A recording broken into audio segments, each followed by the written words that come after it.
Sesungguhnya kami menciptakan mereka bidadari-bidadari surga itu dengan langsung. Dengan langsung itu maksudnya gimana? Kun fayakun, jadi. Tidak seperti manusia, gitu kan? Dari hasil pasangan suami dengan istri melakukan hubungan, kemudian terjadilah pertemuan antara sperma dengan ovarium, kemudian terjadilah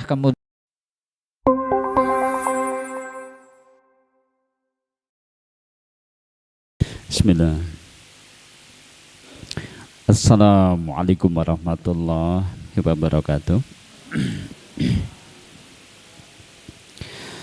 Innal hamdalillah nahmaduhu wa nasta'inuhu wa nastaghfiruh wa na'udzu billahi min shururi anfusina wa min sayyiati a'malina may yahdihillahu fala mudilla lahu wa may yudlilhu fala hadiya lahu.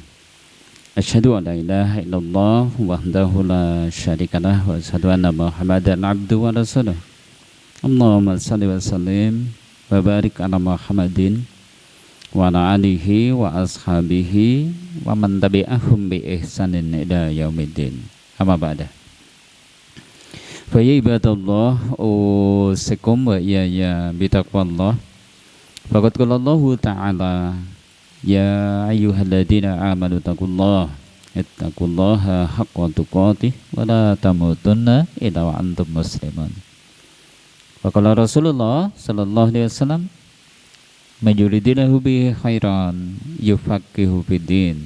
Wa qala man saraka tariqan yaltamisu fihi ilman sahhalallahu lahu bihi tariqan ilal jannah. Sadaqallah wa sadaqa rasul karim. Sagunging kesepuhan ingkang dat kinurmatan segenap pengurus Yayasan Balai Dakwah Banjarnegara yang juga semoga senantiasa dimuliakan Allah, dan juga asatidah semuanya ya, Rumah Quran Al-Qomar, dan juga santri-santrinya, dan juga Bapak Ibu hadirin hadirat semuanya yang semoga rahmat dan keberkahan terlimpah kepada kita semua. Alhamdulillah nih, kita berada di bulan Agustus ya, dan kita sudah berada di tanggal 10.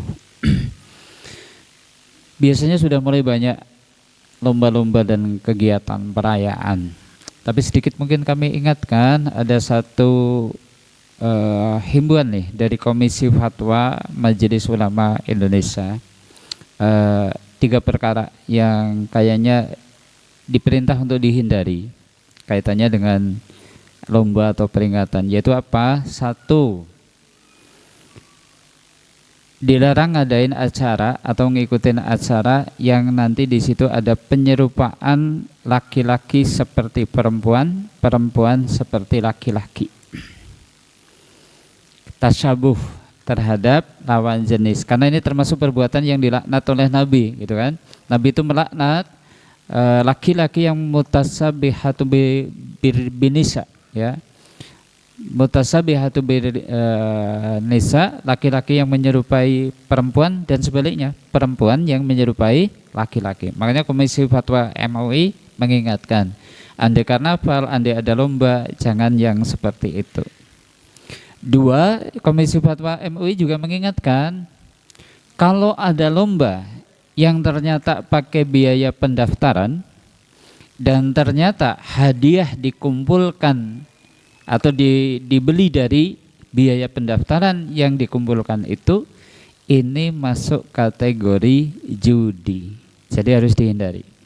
Jadi boleh kalau mungkin ada biaya pendaftaran tapi nanti dikembalikan kepada peserta dalam bentuk mungkin kaos, dalam bentuk mungkin snack dan seterusnya, sedangkan biayanya itu kok dari hadiahnya kok dari sponsor, silahkan.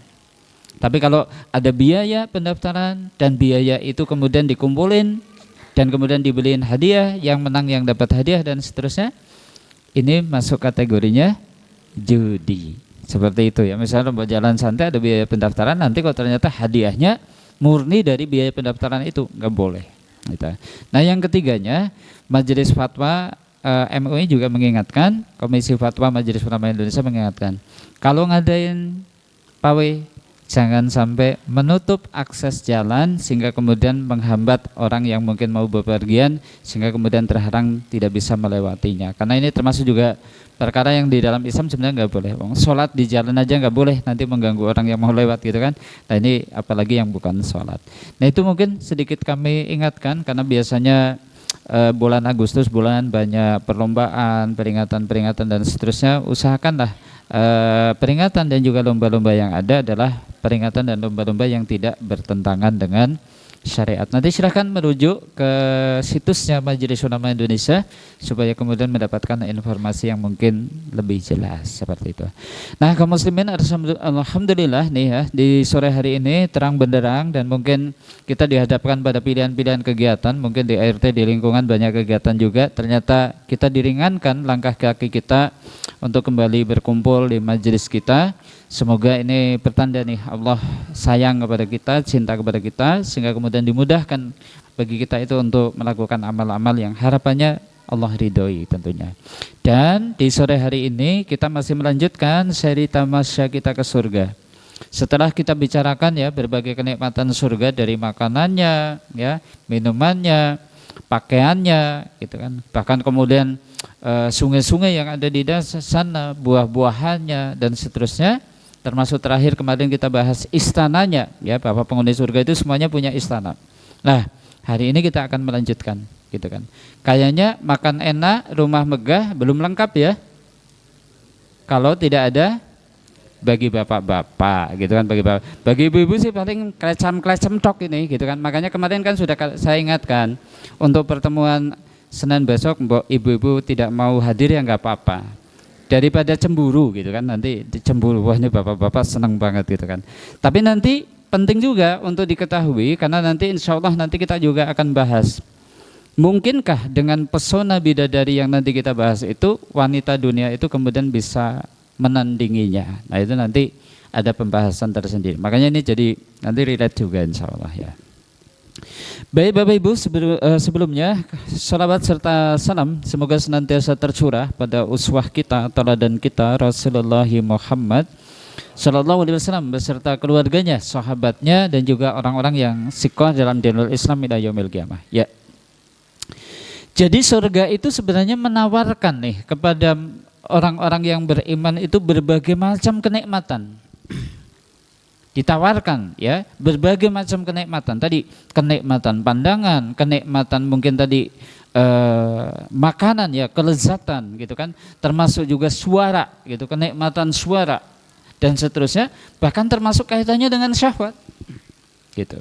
Pokoknya segala apa yang dianggap nikmat dalam kehidupan dunia, surga disiapkan, dan itu adalah puncak-puncak daripada kenikmatan-kenikmatan yang ada, yang dikejar oleh manusia. Dan tampaknya memang syariat juga kemudian membedakan nih kecenderungan manusia dari laki-laki maupun perempuan mungkin beda, secara fitrah beda. Sehingga nanti mungkin ada kenikmatan yang tawarannya mungkin adalah spesial sebenarnya mungkin untuk bapak-bapak dan itu tidak menjadi tawaran untuk ibu-ibu. Contohnya tentang ini. Jadi nanti sebelum nanti kita bahas ya mungkin ujungnya biasanya ada yang nanya, Ustadz kalau bapak-bapak dapat bidadari, apakah ibu-ibu wanita dapat bidadara gitu kan, seperti itu. Maka sudah kita jawab duluan, tidak ada. Oh, orang terima gitu, orang terima. Nggak ada gitu. Jadi khusus untuk bapak-bapak aja. Loh, kemudian wanita dunia nanti gimana? Akan dikembalikan kepada suaminya yang penghuni surga. Kesempurnaannya ada di situ. Gitu ya. Dan sedangkan suami nanti dapat, nanti wanita dunianya dapat plus kayaknya semangat Mas Husain ini yang semangat. Gitu. Nah terus gimana? Ya tadi saya katakan kecenderungan fitrahnya itu memang beda antara laki-laki dan perempuan seperti itu. Kalau boleh saya tanya nih, yang muda aja lah, yang ditanya Mas Husain aja. Mas Husain, pilih mana ya, dapat batu bata dari emas atau dapat bidadari surga? Laki-laki gitu. Ibu-ibu saya tanya, pilih mana, dapat mungkin bidadara atau dapat mungkin bangunan yang terbuat dari emas dan permata?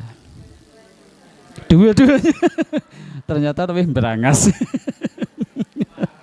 Kemaruk.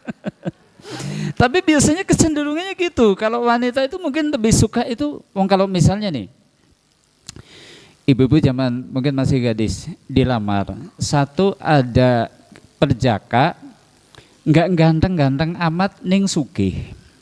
Sing siji ganteng ning kere. Saya tanya, jenengan pilih yang mana? Mesti sugih sing ganteng. Bukan, pilihannya salah satu. Pilihnya yang mana? Orang ganteng paha sing penting, kecenderungan wanita gitu. Ngapunten ya, Mbak, ada ibu-ibu yang tidak sepakat, ini kita bicara kecenderungan. Tapi kalau laki-laki, coba ada dua gadis ini tadi. Satu kayaknya ya bukan termasuk keturunan orang kaya, ning cantik. Yang satu ya profilnya nggak menarik banget. Ning jenenge sugih itu.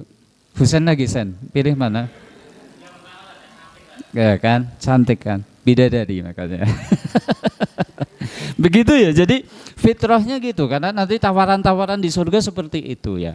Baik ya, Bapak Ibu Saudara-saudari, kita akan coba bahas, tapi setidaknya kita ingin dudukan tadi dulu ya, bahwa tidak ada bidadara. Jadi nanti kalau wanita dunia yang masuk surga itu gimana nih? Dikembalikan kepada suaminya yang soleh itu tadi. Nah kalau ternyata suaminya itu tidak masuk surga, ada wanita yang masuk surga tapi suaminya tidak masuk surga, ada?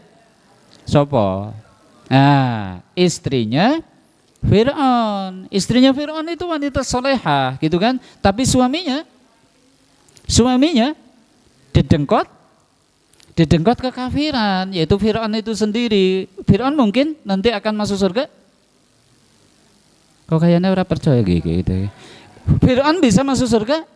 Enggak bakalan gitu kan. Padahal Asiyah itu termasuk diantara wanita, tokoh wanita penghuni surga. Nanti kita ada pembahasan sendiri. Tokoh-tokoh penghuni surga dari kalangan wanita siapa, laki-laki siapa. Nanti insya Allah kita ada pembahasan. Oke, mungkin gambarannya itu dulu. Nah, Bapak Ibu, saudara-saudari kaum muslimin azzakumullah, dari sini yuk kita coba bahas ini dulu nih. Jadi begini Bapak Ibu, wanita surga nanti ada dua jenis. Satu, wanita dunia yang masuk surga. Dua tadi, bidadari surga yang diciptakan khusus di jannah untuk ahlul jannah. Bisa dipahami? Bisa dipahami? Jadi wanita surga nanti ada dua. Makanya kan gak usah khawatir kalau Nabi itu pernah bersabda, tolak tu ila babinnar, aku melongok ke pintu neraka, wa aksaru mandaholahan nisa. Ternyata kebanyakan yang memasukinya itu adalah wanita. Tapi sebenarnya nanti kalau kemudian kita hitung-hitungan, kita bikin sensus penghuni surga, pakai sensus ya. Kebanyakan penghuni surga itu gimana? Kebanyakan penghuni surga itu laki-laki atau perempuan? Laki-laki atau perempuan?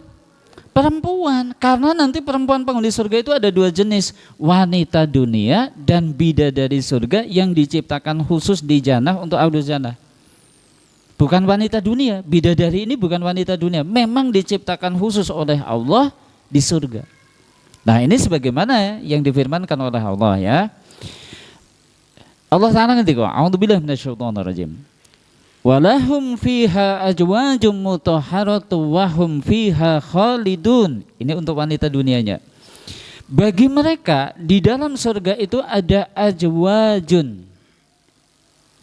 Ini saja sudah sinyal ini Ustadz Azam bahwa besok istri penghuni surga itu enggak mungkin satu. Ibu-ibu juga harus siap.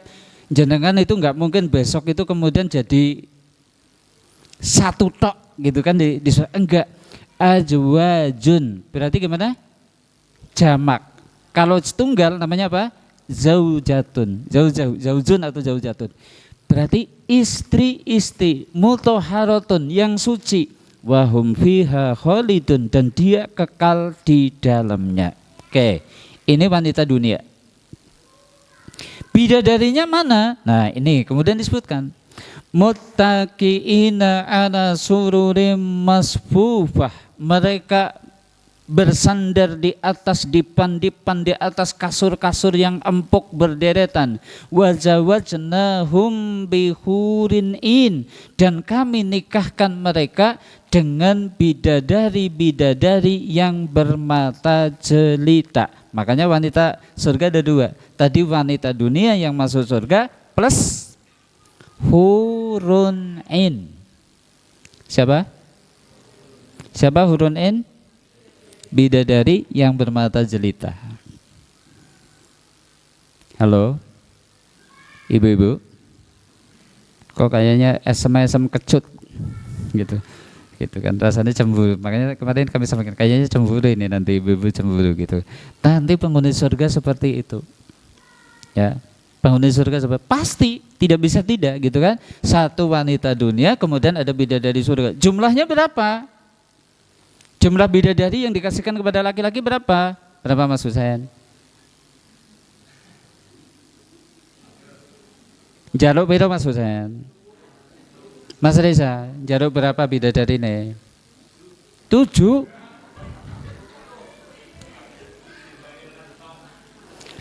Kalau suhada terbunuh di jalan Allah, dikasih 70 bidadari. Hitung puluh Mas. Oke ya. Di sini disebutkan apa? Ini dibaca hurin in. Hurun in. Apa tuh hurun in? Nah, sekarang nih disebutkan dalam Musnad Ahmad. Likulli rajulin minhum, setiap laki-laki dari mereka, mereka siapa? Penghuni surga, zaujani minal huril in, minimal 2. Itu yang bidadarinya minimal 2. Ini kan disebutkan kan, ya. Zaujani minal huril in, akan diberi 2 bidadari surga. Yuramu fusuqaihima min wara'il hilal. Sebagai gambaran cantiknya bidadari surga itu sampai disebutkan tulang betisnya itu sampai akan nampak dari balik pakaiannya. Berarti baju bidadari surga gimana berarti? Tipis. Ki bapak-bapak wis bayang itu.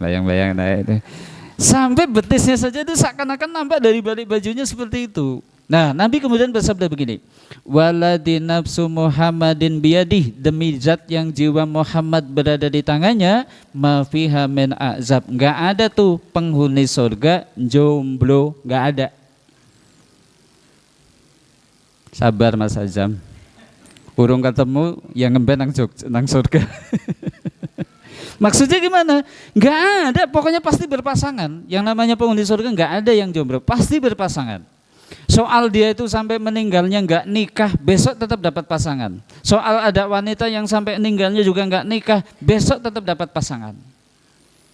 Seperti itu, karena sudah ditetapkan, ya. Tidak ada ini, sampai Nabi itu bersumpah, walladzi nafsu Muhammadin biyadih, demi zat yang jiwa Muhammad berada di tangannya, ma fiha min azab, di surga itu tidak ada orang yang membujang. Membujang itu maksudnya tidak punya pasangan, baik dari kalangan laki-laki maupun perempuan.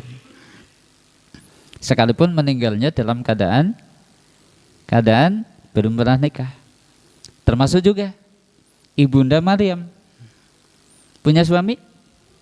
Enggak. Akan nikah dengan siapa? Kelak dinikahkan dengan siapa di surga?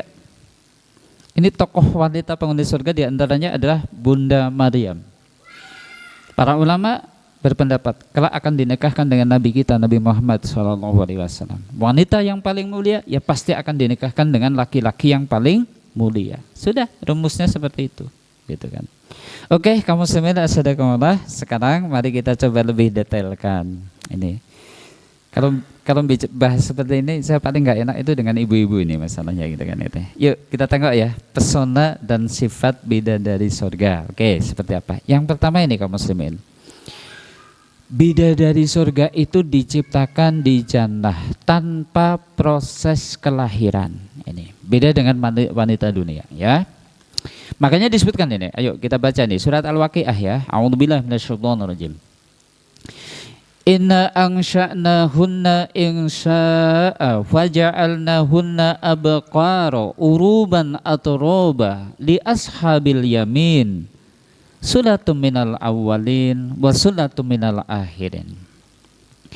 Inna angsa'nahunna insya'a, sesungguhnya kami menciptakan mereka bidadari-bidadari surga itu dengan langsung. Dengan langsung itu maksudnya gimana?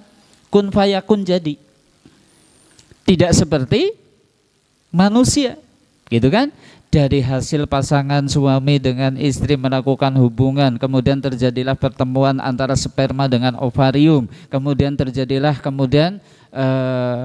kehamilan itu kemudian sampai bertahap sehingga 9 tahun 40 hari dalam bentuk kemudian nutfah, kemudian 40 hari kemudian alaqah, kemudian 40 hari itu mudghah, kemudian ditiupkan ruh dan seterusnya. Prosesnya seperti itu, ada proses kelahiran. Besok bidadari enggak, diciptakan sama Allah langsung. Bahannya kalau kita dulu Nabi Adam diciptakan dari apa? Tanah. Bidadari dari za'faron. Apa za'faron? Kapur barus. Nonton dari bahan penciptaannya, kira-kira kapur barus sama tanah bagusan mana ya? Ibu-ibu mesti orang yang wani jawab gitu, misalnya cemburu duluan ini gitu. Itu makanya pesonanya beda. Kemudian disebutkan faja'alnahunna abakaro, sehingga kemudian kami jadikan mereka itu gadis-gadis perawan. Akan usianya ajek terus. Gadis-gadis perawan terus seperti itu. Ya.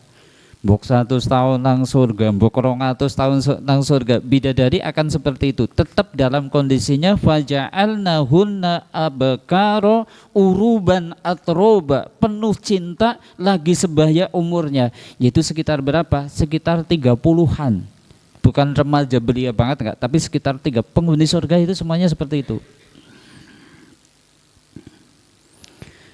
Dan enggak perlu pakai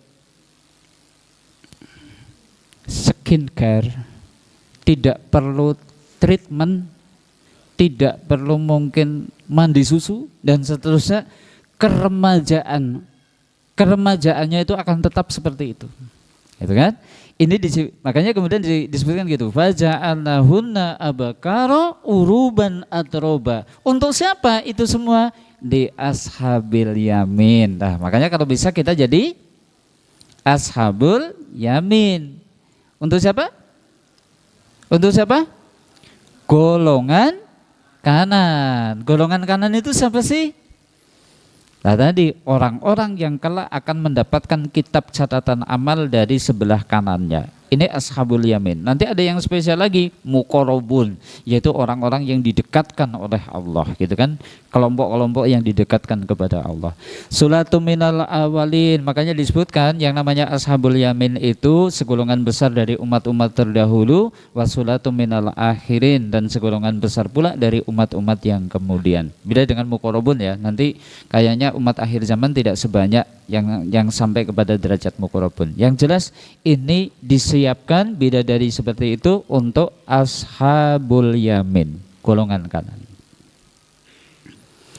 Ini pesona yang pertama, jadi tidak dilahirkan ya, tapi langsung diciptakan sama Allah dengan sekali jadi, dengan umur seperti itu dan seterusnya. 2, apakah saat ini sudah tercipta? Sudah. Dan mereka sudah dipingit di kemah-kemah surga. Saat ini sudah ada. Duh, berarti ngemben anggar kawake dok mlebungan ya wis tua banget gitu kan dan seterusnya. Tadi tidak bertambah umurnya dan tidak menua seperti itu ya. Makanya disebutkan hurum maksuratun fil hiyam, bidadari yang jelita putih bersih dipingit di dalam rumah atau di dalam kemah-kemah. Dipingit itu maksudnya gimana? Dipingit itu maksudnya gimana?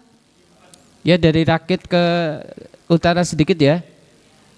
Gue jenenge Desa Pingit, dari Rakit ke utara sedikit itu namanya Desa Pingit itu. Dipingit itu gimana dipingit? Nggak boleh keluar, seakan-akan itu memang dijaga, tidak boleh keluar dari tempat tinggalnya. Sampai kapan?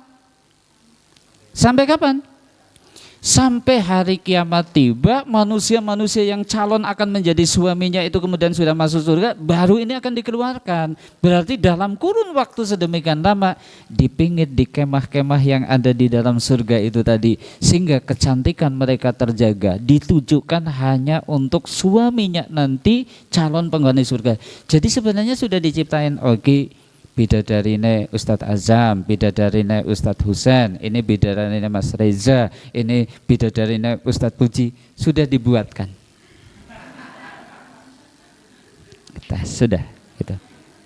Makanya pernah kan Nabi itu kan kemudian melonggok ke surga, itu pernah dinampakkan surga, beliau itu melihat bidadari cantik jelita.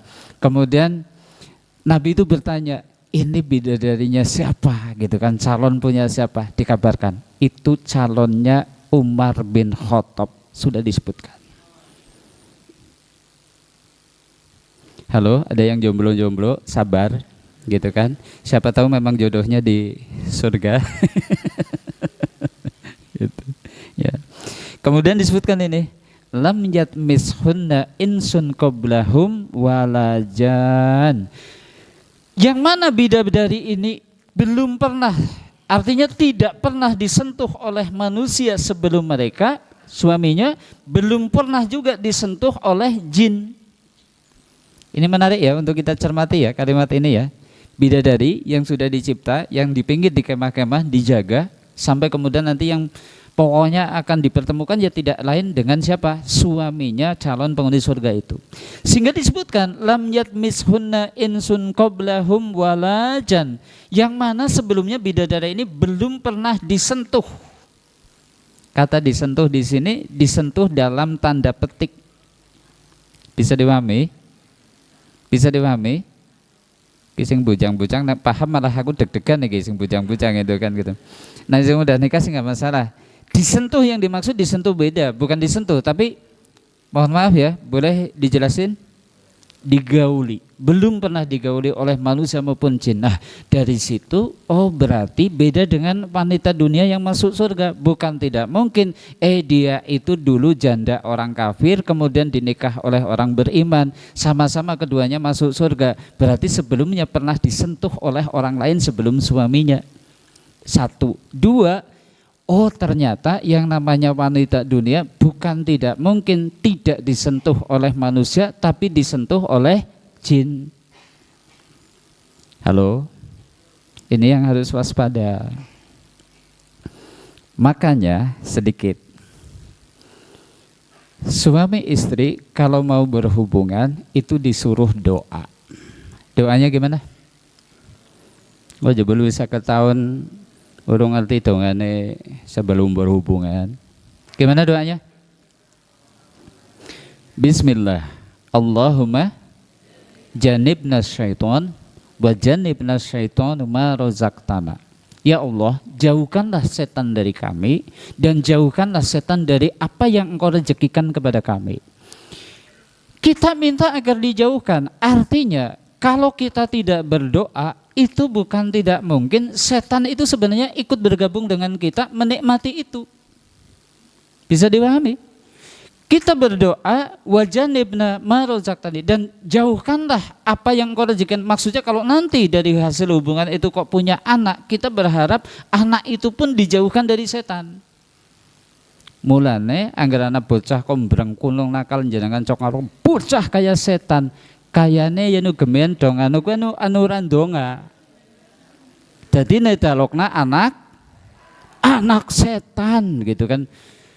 Oh bisa jadi seperti itu. Makanya hati-hati kalau berhubungan itu doa dulu supaya nanti saat berhubungan setan dijauhkan dari kita. Kalau itu jadi anak jadi rezeki, nanti anak itu juga akan dijauhkan dari setan. Dan bidadari ini tidak pernah disentuh oleh manusia sebelumnya, termasuk juga tidak pernah disentuh oleh jin sebelumnya, karena memang diciptakan langsung oleh Allah, dijaga, dipingit sampai nanti ketemu dengan jodohnya yang sudah ditetapkan oleh Allah penghuni surga, baru nanti akan dikeluarkan dari pingitan itu.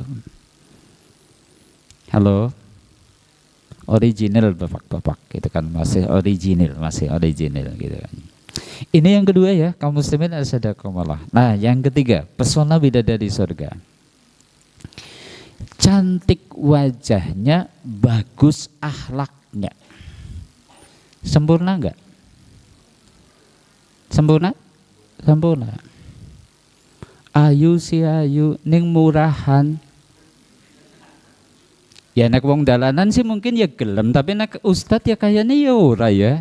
Ya Ustad Azam ya, gitu kan? Cantik ya cantik, tapi aja sing murahan gitu dan seterusnya. Atau yang tidak, yang perangainya juga bagus kan seperti itu. Karena kecantikan itu kadang bukan dari wajah, tapi dari apa? Perangai, sikap, akhlak.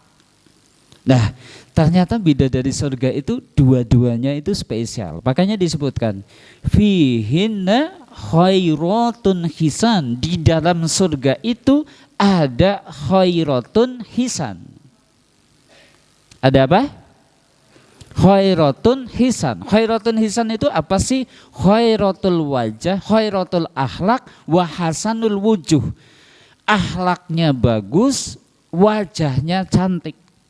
Jadi bidadari surga itu karakternya gitu dari sisi akhlaknya. Pandangannya tidak jalang, senyumnya itu mempesona, wajahnya bukan termasuk orang yang suka mengumbar, menampakkan diri kepada selainnya dan seterusnya.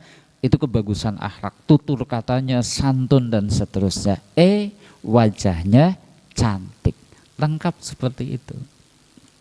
Makanya kemudian juga disebutkan ya, wa indahum qasiratu tarfi'in, dan di sisi mereka para penghuni surga itu ada bidadari-bidadari yang disifati dengan sifat ini, qasiratu tarfi'in, yang tidak liar pandangannya, lagi jelita matanya, seperti itu. Halo mamas-mamas, kalau pergi jam 11 malam lang alun-alun, ana sing celuk-celuk, mas gitu kan, cantik, tertarik enggak? Kenapa? Pinter. Enggak ada gratis kelemnya. Ternyata yang membuat enggak tertarik bayari gitu ya. Karena tadi bagi orang ada yang tidak menarik. Sekalipun mungkin dari sisi fisik itu mungkin menarik, tapi kalau seperti itu kan murahan, akhlaknya buruk, tidak tertarik. Saya jadi teringat tuh dengan kisahnya Nabi Yusuf. Para ulama itu mengatakan begini, termasuk diantaranya Ibnu Qayyim al-Jauziyah. Ada 10 faktor yang mestinya Yusuf itu tergoda oleh rayuannya Zulaikha. Ada 10 faktor yang menguatkan mestinya Nabi Yusuf itu tergoda dengan rayuannya Zulaikha. Apa saja gitu kan? Di antaranya. 1, posisi Yusuf itu budak. Sedangkan Zulaikha itu gimana? Majikan. Yang ngerayu siapa? Majikan. Kalau budak ngerayu majikan, peluangnya kecil. Tapi ini majikan ngerayu budak. 1. 2, silakan nanti dibaca kisahnya di surat Yusuf. Zulaikha itu sudah mengamankan rumahnya. Pintu-pintu sudah ditutup. Kamera CCTV sudah dimatikan. Ada ya kamera CCTV, ada ya gitu. Artinya itu tadi segala perkara yang nanti memungkinkan diketahui orang itu sudah kemudian dihapus, dihilangkan. Pintu ditutup, penjaga yang lain itu kemudian sudah pada diliburkan dan seterusnya. Ini mestinya Yusuf itu kemudian merasa aman untuk melakukan apa yang diminta oleh Zulaikha. Ini faktor kedua. 3, Zulaikha itu wanita yang sangat cantik. 4, Zulaikha itu wanita terhormat. Artinya jangan dikira loh ini ngerayu-ngerayu Yusuf itu berarti kan wanita murahan. Bukan. Zulaikha itu wanita terhormat, wanita yang baik. Cuma karena Yusuf itu terlalu mempesona gitu ya. Jadi bukan karena Zulaikha itu murahan, bukan. Tapi karena saking mempesonanya Yusuf sehingga kemudian Zulaikha itu kemudian tergiur dengannya. Artinya ini menjadi faktor yang justru membuat mestinya Yusuf itu terpesona dengan Zulaikha. Kenapa? Dia wanita terhormat, dia bukan wanita murahan, dia bukanlah pelacur dan seterusnya. Bukan. Nah, artinya ini faktor yang membuat, oh berarti sebenarnya bidadari itu memiliki pesona yang sangat menarik. Kenapa? Bukan cuma cantik wajahnya, tapi apa tadi? Bagus akhlaknya. Itu menjadi daya tarik tersendiri yang kami katakan orang baik-baik mungkin nggak akan tertarik nih dengan orang yang murahan dan seterusnya, seperti itu.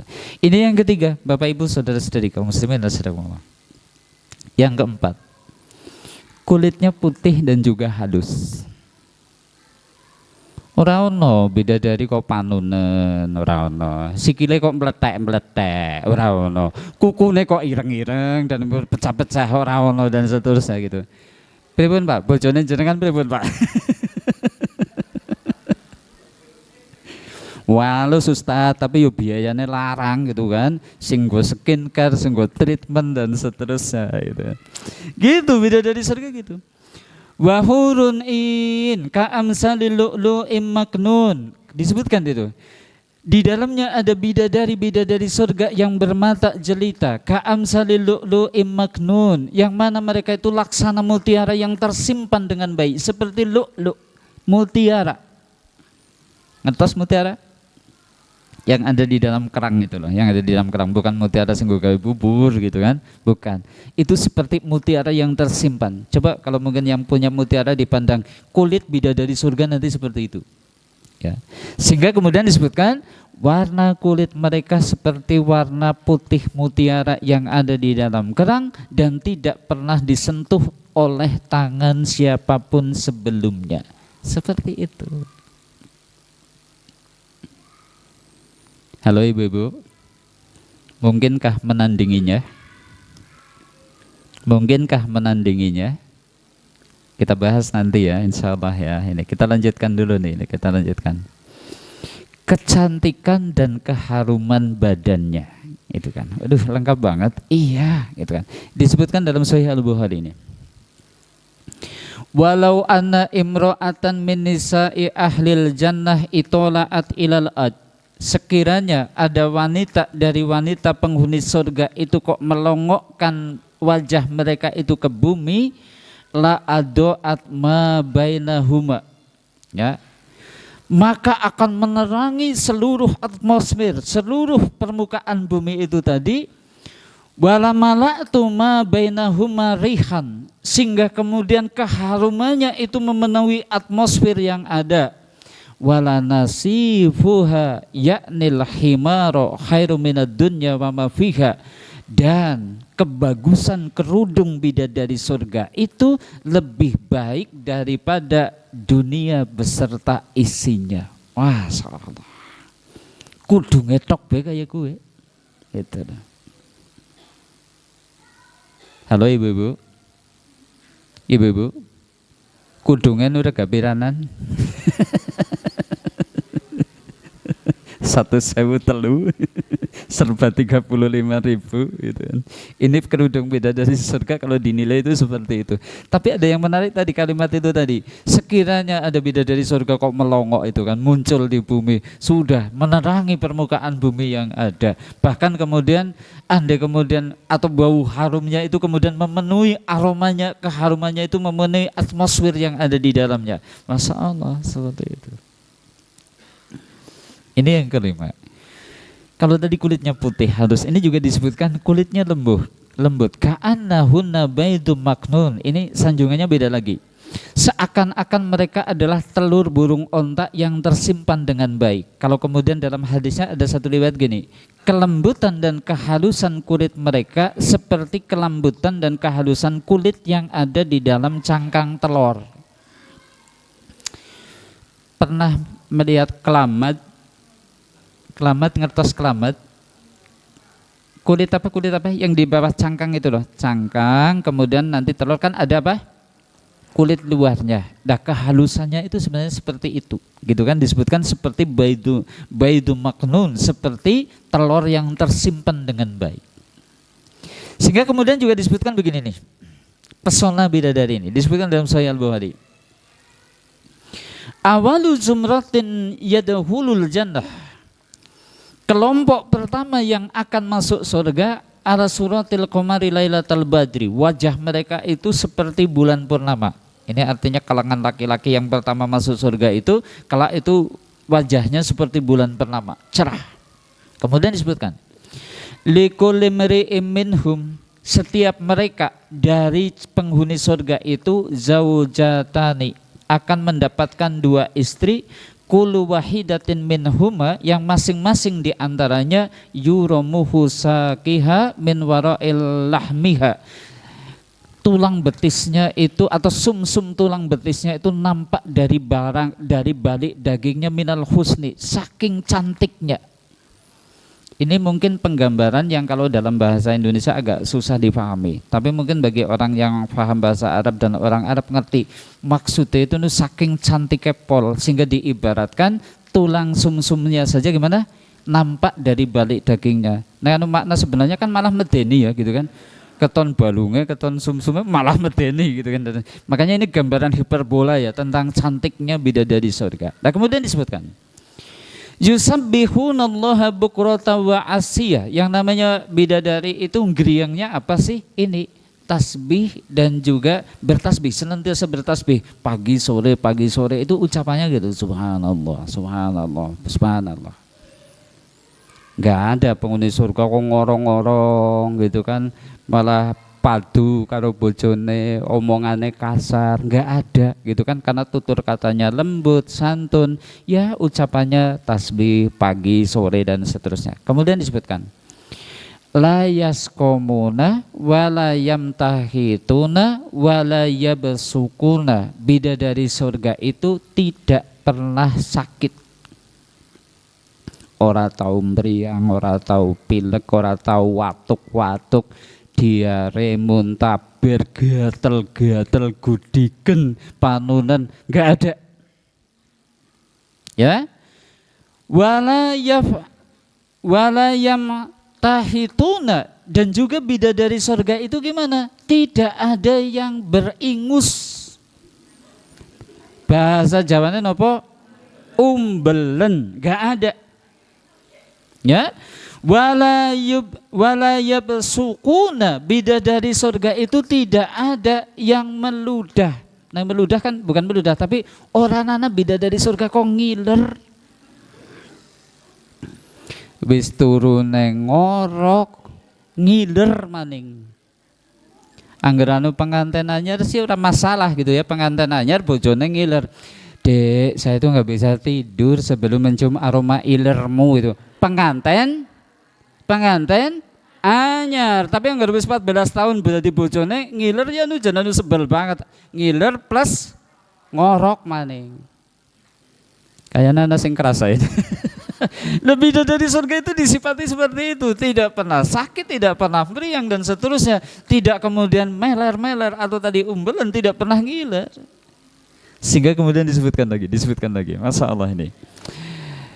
Aniyatuhumud dhahaba wal fiddah, perabotan yang mereka miliki itu terbuat dari emas dan juga perak. Wa amsatuhumud dhahab, sisirnya saja terbuat dari emas. Wa waqudu majamirihim uluwah, kayu penghangat. Maksudnya itu kadang kan kalau musim agak adem itu kan biasanya ngobong kayu.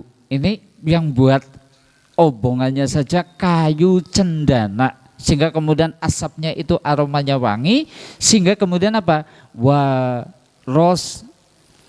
Waroshuhumul misik, keringatnya bidadari itu apa? Minyak kasturi, keringatnya minyak kasturi. Orang ana bidadari surga kok mambune kok brambang, mambune bawang gitu kan, wis nang dapur mungkin anu kukus stok dan seterusnya. Ki jeneng ujarku bidadari gondang, mambune sangit gitu kan dan seterusnya. Anu kakek nang pawon gitu kan dan seterusnya. Bidadari surga enggak? Itu kan? Keringetnya apa?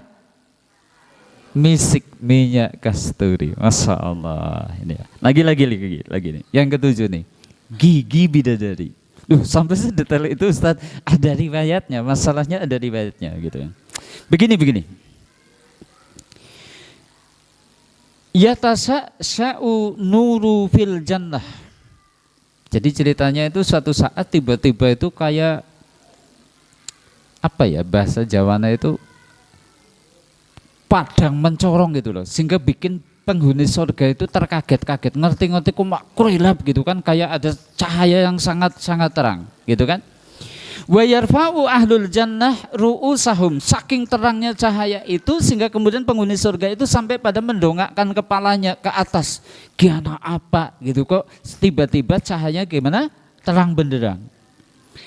Fa idza huwa min nuri asnanil huril in, barang ditengok ke atas jebul ada bidadari yang sedang tersenyum kepada suaminya. Ini ngungkuli senyum Pepsodent. Senyum Pepsodent tahu ya? Ya kayaknya ya urung siro banget itu kan. Ini sampai membuat penghuni surga itu kemudian terkaget-kaget. Ini ada cahaya apa terang benderang? Ternyata dari gigi bidadari surga yang nampak ketika dia itu tersenyum, min dohikna fi zauji fi wajhi ajwajihinna, ya, ketika dia itu tersenyum di hadapan suaminya. Masya Allah, giginya saja seperti itu. Ini yang ketujuh, muslimin dan sedekah. Plus nih, satu lagi.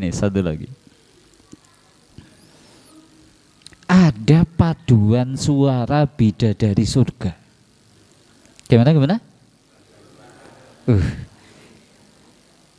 Nyanyinya dangdut koplo. ada paduan suaranya, ada nyanyian surga nih, ya. Yuk. Fa amal ladina amanu wa amilu sholihat. Adapun orang-orang yang beriman dan beramal soleh, fahum fi raudatin yuhbarun. Mereka itu berada di dalam taman-taman sambil bergembira. Di sini ada kata yuhbarun. Di antara ahli tafsir, Yahya bin Abu Katsir itu berkata, ya, al-habroh, yuhbarun itu dari kata al-habroh. Al-habroh itu artinya kegembiraan. Yang dimaksud pada ayat di atas adalah menikmati nyanyian yang merdu. Jadi salah satu kenikmatan surga ada seperti itu, ada nyanyian. Karena tahu manusia juga ketika di dunia senang dengan seperti itu.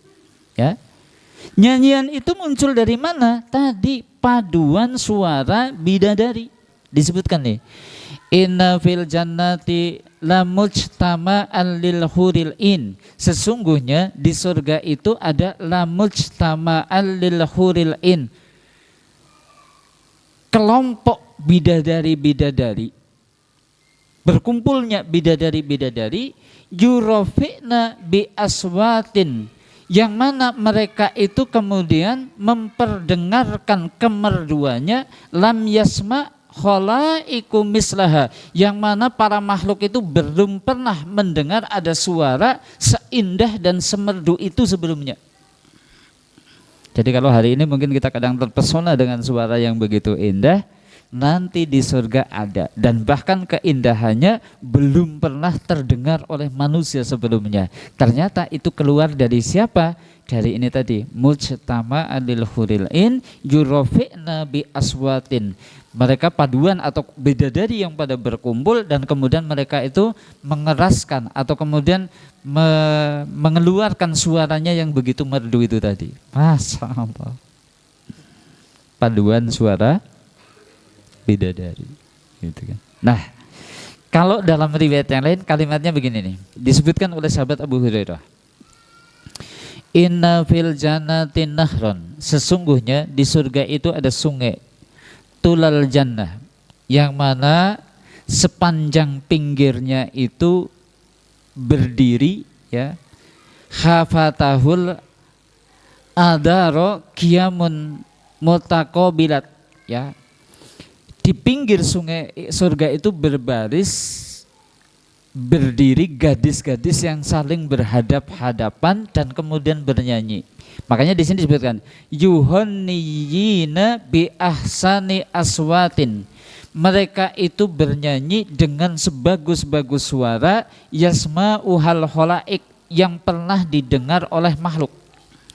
Hatta mayarawna anna fil jannati ladatan mislaha, sehingga kemudian tidak ada kelezatan kaitannya dengan suara yang semisal, yang pernah dirasakan semacam itu. Maka kemudian di antara sahabat yang lain ada yang bertanya, qulna ya Aba Hurairah wa madzalikal hina'u, apa sih nyanyiannya bidadari surga? Syairnya itu apa? Gitu kan? Ada yang nanya kepada Abu Hurairah. Dijawab oleh Abu Hurairah. Insya Allah kalimatnya adalah tasbih, tahmid, wa taqdis, wa sanaun ala rabbi azza wa jalla. Itulah nyanyiannya bidadari. Syairnya seperti itu. Subhanallah, tahmid, walhamdulillah, takdis, itu kan, ini juga menyucikan Allah. Subhanallah, wasana'u ala rabbil azza wa jalla. Sana itu sanjungan, puji-pujian untuk Allah azza wa jalla. Nyanyiannya seperti itu, bukan seperti syair dangdut koplo itu, enggak gitu kan. Jadi oh ternyata subhanallah, tapi mungkin suaranya itu sedemikian merdu ya, sehingga kemudian betul-betul dirasakan oleh penghuni surga itu tidak ada suara semerdu itu yang pernah didengar sebelumnya. Begitu kaum muslimin. Nah, inilah di antara pesonanya ya. Kalau dipanjang lebarkan, saya khawatir ibu-ibu pulang itu dalam keadaan bersedih hati, gitu kan. Kayaknya cukuplah gambaran bidadari surga, pesonanya seperti itu. Nah sekarang pertanyaannya begini, kira-kira amalan apa sih yang dijanjikan dengan bidadari surga? Berarti ini khusus bapak-bapak, khusus laki-laki gitu ya. Itu amalan yang dijanjikan dengan bidadari surga. Kuncinya yang jelas iman dan amal soleh. Wa basyiril ladina amanu wa amilus solihati anna lahum jannatin tajri min tahtihal anhar, ya. Kullama ruziqu min samarati rizqa qalu hadzal ladzi ruziqna min qabl wa lahum fiha azwajum mutahharatu wa hum fiha khalidun. Berarti kuncinya iman dan amal soleh. Tapi yang spesifik ini, jadilah syuhada fisabilillah. Yang tadi kami sebutkan di depan, ya. Lisahidi indallahi situn hisalin, bagi orang yang syahid di sisi Allah sudah disiapkan 6 perkara. 1, yufaru lahu fi awali daf'atin min damihi, ya. Akan diampuni dosa-dosanya sejak tetesan darah pertama itu keluar dari badannya. Karena syahid fisabilillah kan orang yang terbunuh di jalan Allah. Jadi begitu tetesan darah pertama keluar, langsung semua dosa-dosanya diampuni. Wa yara maq'adahu minal jannah, bahkan saat terbunuhnya saja dia sudah dinampakkan kepadanya tempat tinggalnya di surga.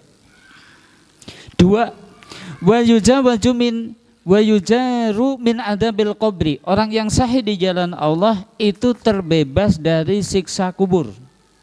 3, wa ya'manu minal fazail akbar, dia itu akan diamankan dari goncangan besar besok pada hari kiamat. Loh, emangnya para syuhada itu masih bisa merasakan hari kiamat? Masih, karena disebutkan wala tahsabanna alladziina qutilu fi sabilillahi amwat. Janganlah kalian mengira bahwa orang yang terbunuh itu di jalan Allah itu mati. Bal ahyaun, bahkan mereka tetap hidup, inda rabbihim yurzaqun.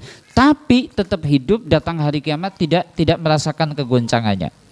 Kemudian 4, wa yudau ala ra'sihi tajul waqar, kelak dia akan mendapatkan di atas kepalanya itu mahkota mutiara yang terbuat dari tadi, ya, tajul waqar yang terbuat dari al-yaqut, ya.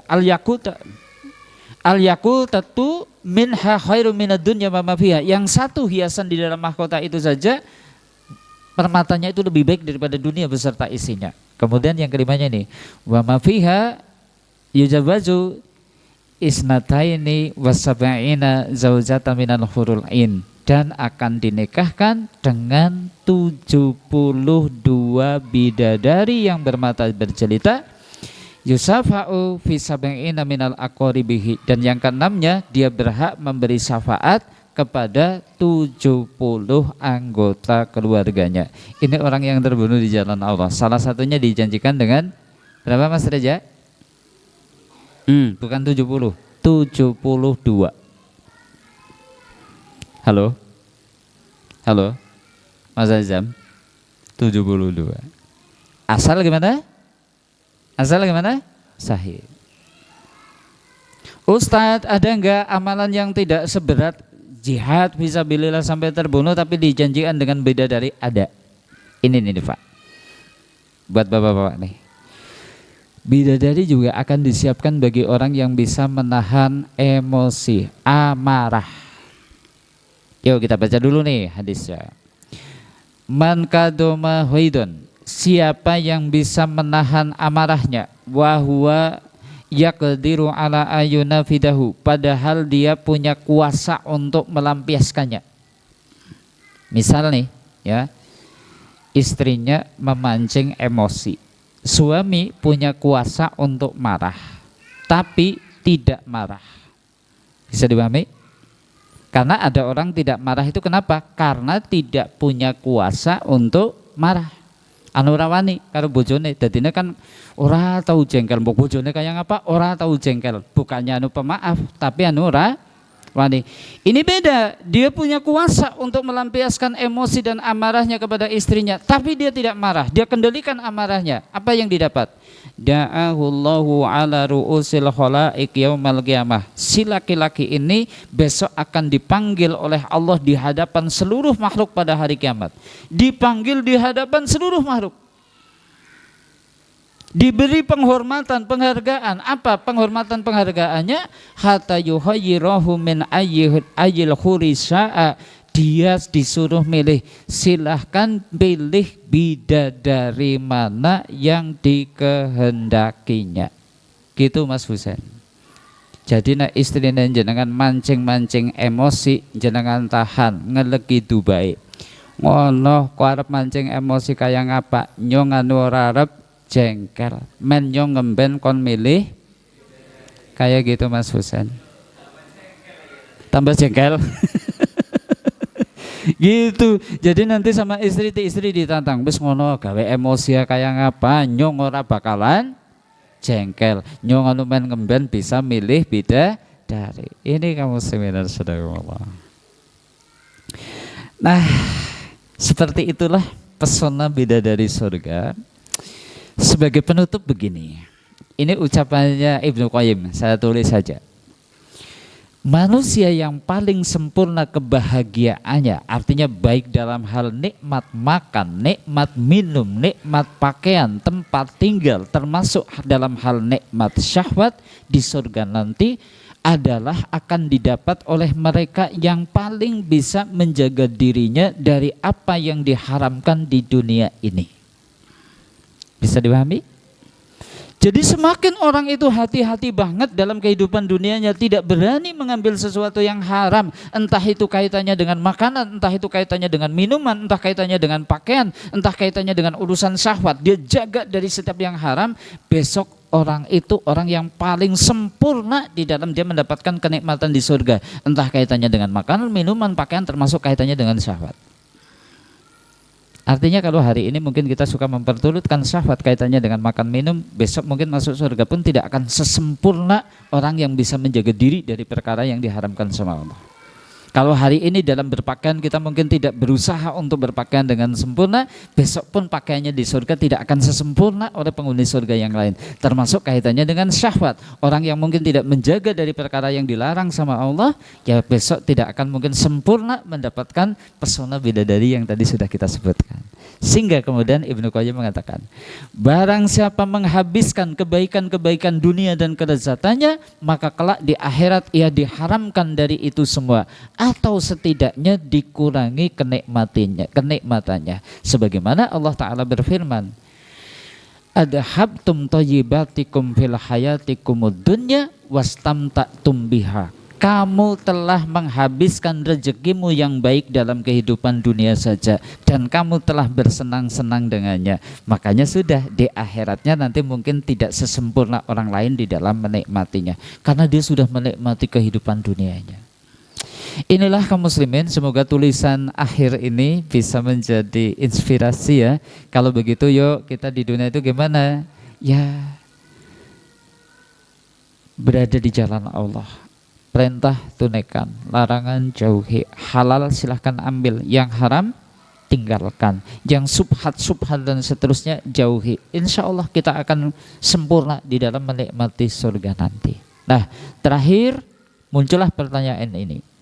Mungkinkah wanita dunia menaklukkan bidadari surga kaitannya dengan pesona dan kecantikannya? pengen tahu jawabannya? Tunggu seri berikutnya. Insya Allah kita bahas pada pertemuan yang akan datang. Sabar ibu-ibu ya. Kali ini kayaknya ini buat ibu-ibu ini kan, bisa nggak ya mengalahkan pesona mereka? Tunggu seri berikutnya. Kira-kira kalau bisa resepnya bagaimana, caranya bagaimana, insya Allah kita bahas ya. Ini aja nih kaum muslimin rahimakumullah. Mohon maaf bila ada tutur kata yang kurang berkenan. Kalau mungkin ada hal-hal yang butuh didiskusikan, silahkan nanti disiapin, nanti bisa dilewatkan ke pembawa acara, kepada asatidah yang ada, insya Allah dibahas pada pertemuan yang akan datang juga insya Allah ya.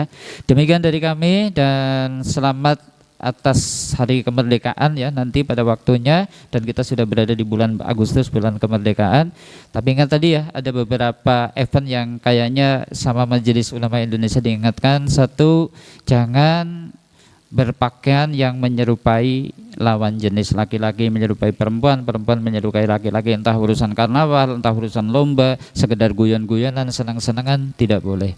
Dua, jangan mengikuti atau menyelenggarakan perlombaan yang ada pendaftarannya, sementara hadiah perlombaan semuanya itu hanya dari uang pendaftaran itu, karena ini masuk kategori dengan perjudian.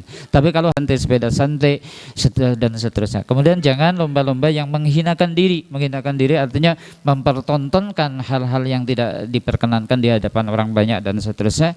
Ya, jaga diri dengan yang semacam itu, karena kita tidak ingin kita itu maunya mungkin mensyukuri kemerdekaan tapi dengan cara yang justru malah bertentangan dengan syariat. Demikian wallahu a'lam bishawab, billahi taufiq wal hidayah. Assalamualaikum warahmatullahi wabarakatuh.